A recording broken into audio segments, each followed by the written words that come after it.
Ten czołg jest o wiele bardziej prosty w obsłudze. Ten czołg się dostosowuje do obsługującego, że to człowiek musi się dostosować do sprzętu.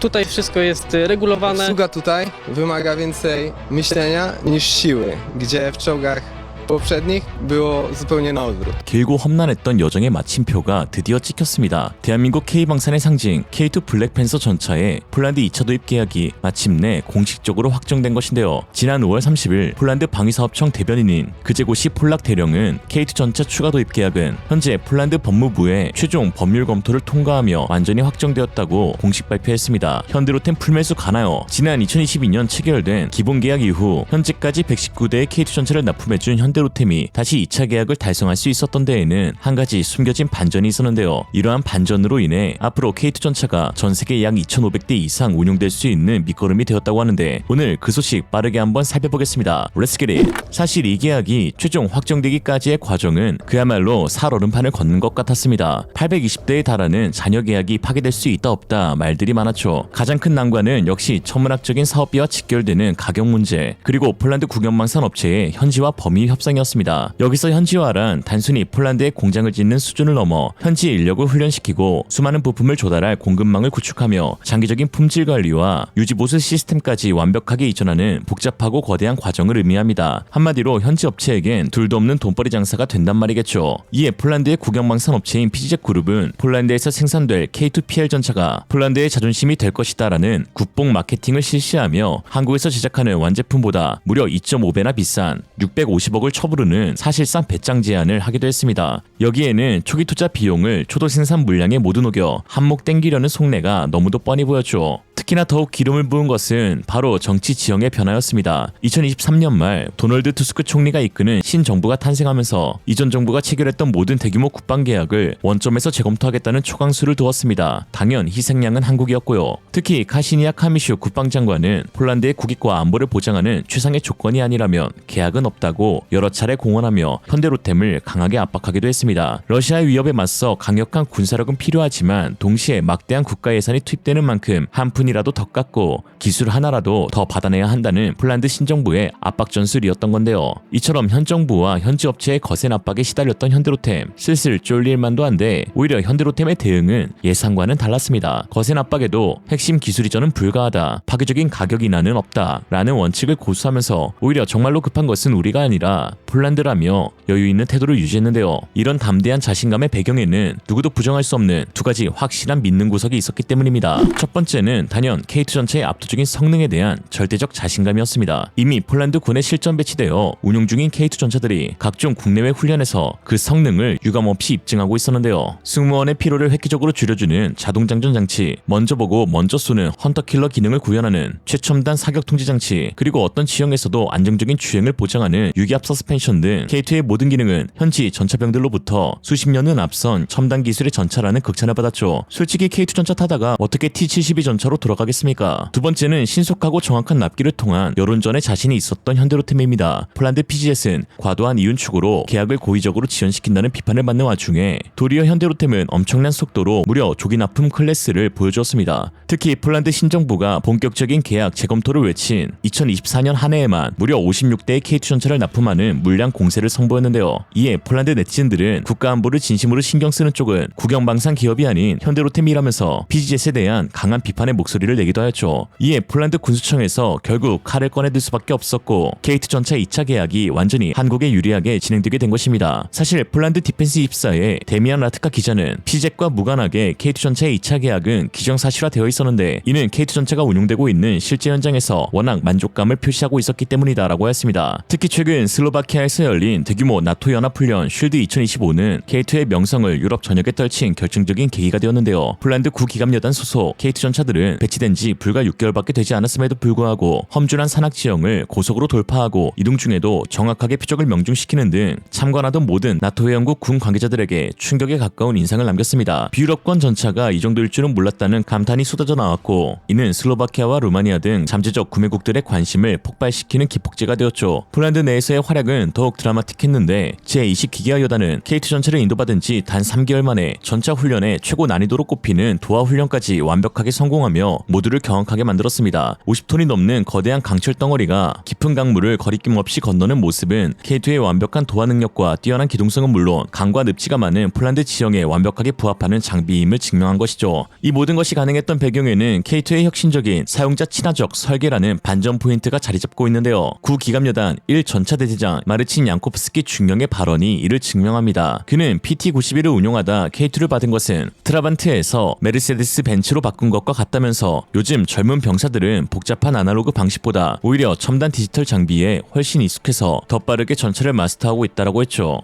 Ryk silników, kurz i adrenalina to przyjemniejsza część szkolenia żołnierzy Braniewskiej Brygady, którzy uczą się sprawnej obsługi czołgów K2. Wcześniej musieli wysłuchać wykładów z budowy i eksploatacji maszyn. Po teorii pozostała już tylko praktyka. Czołgiści nie ukrywają, nowe pojazdy to dla polskiej armii technologiczny skok w przyszłość. Ten czołg jest o wiele bardziej prosty w obsłudze niż PT-91 czy T-72. Młodzi żołnierze wychowani w tej erze jakby cyfryzacji, w tym między innymi ja, o wiele łatwiej się odnajdują w tym czołgu.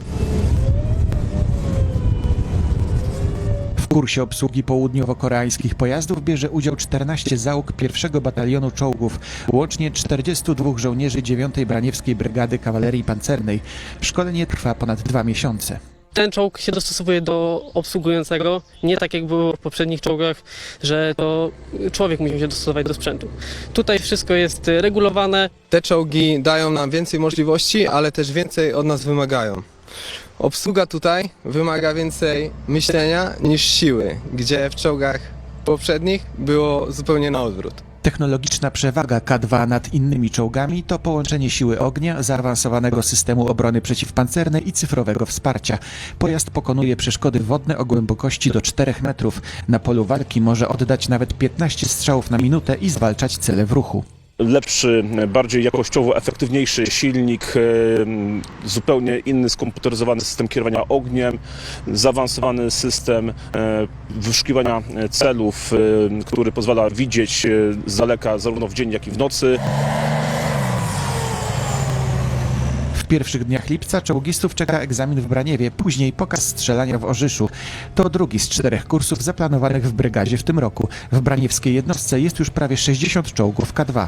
Radosław Sołyga, Głos Regionu. 그의 말처럼 K2 전차는 이미 폴란드 국내에서 신세대 장병들이 가장 선호하는 워너비 장비로 자리 잡았으며 배치된 지 몇 달 만에 한국인 교관의 도움 없이 자체적으로 신병 훈련 교관을 양성할 정도로 놀라운 교육 효율성을 보여주고 있습니다. 특히 러시아와 접경지인 브라니에브 지역에 주둔한 구 기갑여단은 전차 훈련이 가장 시급하면서도 보유했던 구형 전차로는 충분한 훈련을 실시하지 못했었는데요. 이 지역은 연중 비가 많이 오고 땅이 축축한 진흙탕으로 변하기 일쑤여서 낡은 토션바와 낮은 출력을 지닌 구수련제 T-70이나 PT-91 전차로는 제대로 된 훈련 자체가 불가능했습니다. 훈련만 나갔다 하면 궤도가 벗겨지거나 엔진이 고장나기 일쑤였고 부품조차 구하기 힘들어 수리에 몇 달이 걸렸으며 험지 주행 시 그대로 전달되는 충격에 승무원들은 만성적인 피로와 부상에 시달렸고 멋진 전차병을 꿈꾸며 입대했던 병사들은 이러한 현실에 좌절하며 군을 떠나기 일쑤였습니다. 전국에서 자퇴율이 가장 높은 부대라는 오명이 따라다닐 정도였죠. 하지만 K2 전차의 배치는 이 모든 상황을 180도 바꾸어 놓았습니다. 어떤 진흙탕에서도 부드럽고 강력한 주행 성능을 보장하는 유기압 현수장치 덕분에 부대는 마침내 제대로 된 기동 훈련을 할 수 있게 되었습니다. 병사들의 피로도는 극적으로 줄었고 훈련의 질은 수직으로 상승되었는데요. 부대 사령관인 로만 브루드 준장이 K2의 도착은 우리에게 단순한 장비 교체가 아닌 위대한 변화의 시작이라며 감격한 것이 결코 빈말이 아니었습니다. 어찌 보면 폴란드는 K2의 원산지인 한국보다 더욱 진심인 국가가 되었는데 놀랍게도 최근 2차 계약에서 주력 전차 180대 도입 계약에 더해 무려 80대에 달하는 공병전차, 교량전차 등 각종 지원 차량까지 모두 K2의 차체를 기반으로 도입하기로 결정했습니다. 이는 단순히 부품 통일 차원을 넘어 K2 플랫폼을 중심으로 기갑부대 전체의 시스템을 재편하겠다는 결단이죠. 특히 이 공병 차량들의 추가 장갑과 원격 사격 통제 체계까지 장착하는 풀옵션으로 질러서 한국군이 부러워할 정도가 됐습니다. 한국조차 공병 전차는 K1 전차 차체를 기반으로 운용하는데 폴란드는 한 단계 더 나아가 K2 차체 기반의 최신형 지원 차량을 요구한 것입니다. 이는 그동안 독일산 레오파르트 기반의 공병 장비를 사용해오던 폴란드가 이제 K방산으로 완벽하게 방향을 틀었음을 의미하며 K2 차체가 동유럽의 험준한 지형에 가장 완벽하게 부합한다는 폴란드군의 확신을 보여준 것이죠. 이러한 폴란드의 성공적인 도입 사례는 유럽 무기 시장 전체에 거대한 파장을 일으키고 있습니다. 유럽연합은 바이 유러피안 유럽산 무기 구매를 외치며 지원금을 볼모로 다른 회원국들을 압박하지만 정작 마땅한 대안을 제시하지 못하고 있습니다. 오히려 대안은 대안뿐이죠. 한 폴란드 네티즌은 만약 우리가 독일제 레오파르트를 주문했다면 아마 지금까지 단 한 대도 구경하지 못했을 것이라면서 유럽 방산 시장의 현실을 지적하였습니다. 실제 독일 레오파르트 2A7을 구매한 헝가리는 2018년 계약 이후 만 5년이 지난 2023년 말에야 첫 한 대를 겨우 인도받았을 정도로 극악의 생산성을 보이고 있습니다. K2 전차 대신 레오파르트를 구매한 노르웨이에서는 국방참모총장이 공개 인터뷰에서 모든 면에서 더 뛰어난 K2 전차를 구매했어야 했다고 한탄하고 있고, 덴마크에서는 K9을 의도적으로 배제한 배경에 국방부 장관과 이스라엘 엘비스 간의 비리 혐의가 드러나 장관이 구속되고 재판이 열리는 추문까지 벌어지고 있습니다. K9을 제치고 영국에 수출된 RCH-155는